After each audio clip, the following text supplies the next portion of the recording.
Salah satu tokoh Alkitab yang punya karakter taat kepada Allah adalah Abraham. Allah memanggil Abraham untuk mengadakan perjanjian dengannya. Ia memanggil keluar dari negerinya, Ur Kasdim, dan pergi ke suatu tempat yang akan ditunjukkannya. Abraham taat kepada panggilan Allah ini, meskipun saat itu Abraham belum mengetahui tempat yang ia tuju.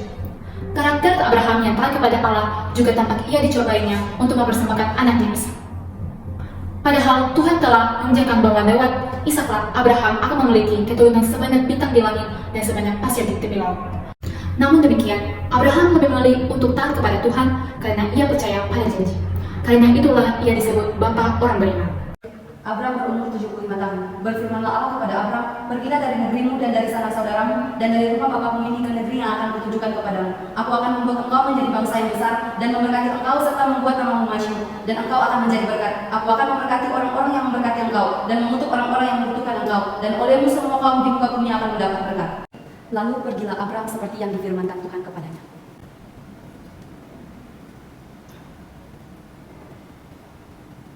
Abraham membawa Sarah istrinya dan Lot anak saudaranya.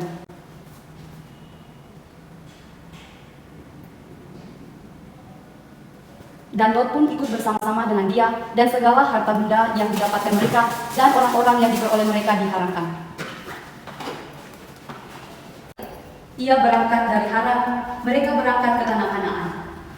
Lalu sampai di situ, Abraham berjalan melalui negeri itu sampai ke suatu tempat dekat Sikem, yaitu pohon tarbantin di More. Dimulai waktu itu orang Kanaan diam di negeri itu. Ketika itu Tuhan menampakkan diri kepada Abraham dan berfirman, "Aku akan mendirikan negeri ini kepada keturunanmu." Maka didirikan di situ mesbah bagi Tuhan yang telah menampakkan diri kepadanya. Kemudian ia pindah dari situ ke pegunungan di sebelah timur Betel. Ia memasang kemahnya dan Betel di sebelah barat dan Ai di sebelah timur. Lalu dia dirikan di situ mesbah bagi Tuhan dan memanggil nama Tuhan.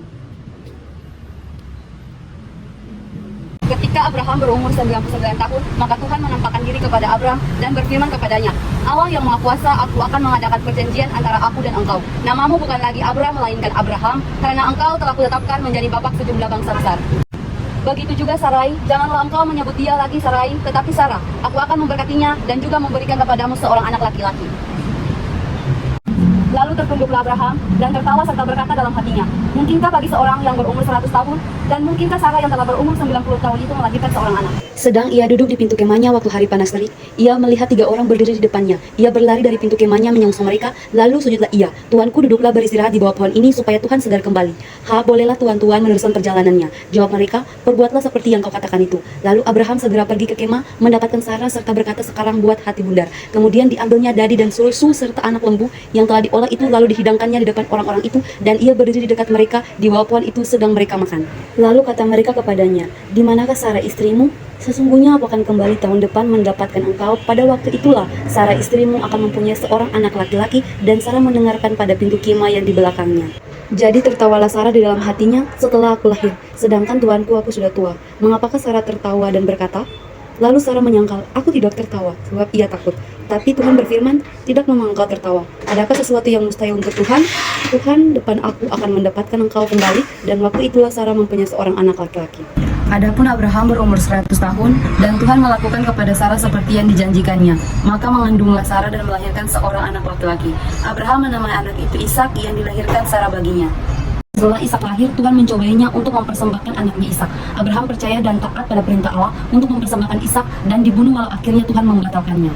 Panggilan Allah ini mungkin saja membuat Abraham bingung, karena sebelumnya sang ayahlah yang selalu memberikan keputusan. Kini Abraham harus memutuskan sendiri apakah dia akan pergi seperti yang diperintahkan Allah kepadanya atau tidak. Namun Abraham memilih taat kepada perintah Tuhan. Ia pergi meninggalkan keluarga besarnya dan membiarkan Tuhan memimpin perjalanannya. Abraham menjadi teladan kita dalam hal iman dan ketaatan. Iman kita harus dilatih untuk melakukan hal-hal yang seolah mustahil, tetapi yang sebenarnya telah Tuhan perintahkan kepada kita. Jangan biarkan rasio kita mengalahkan suara Tuhan.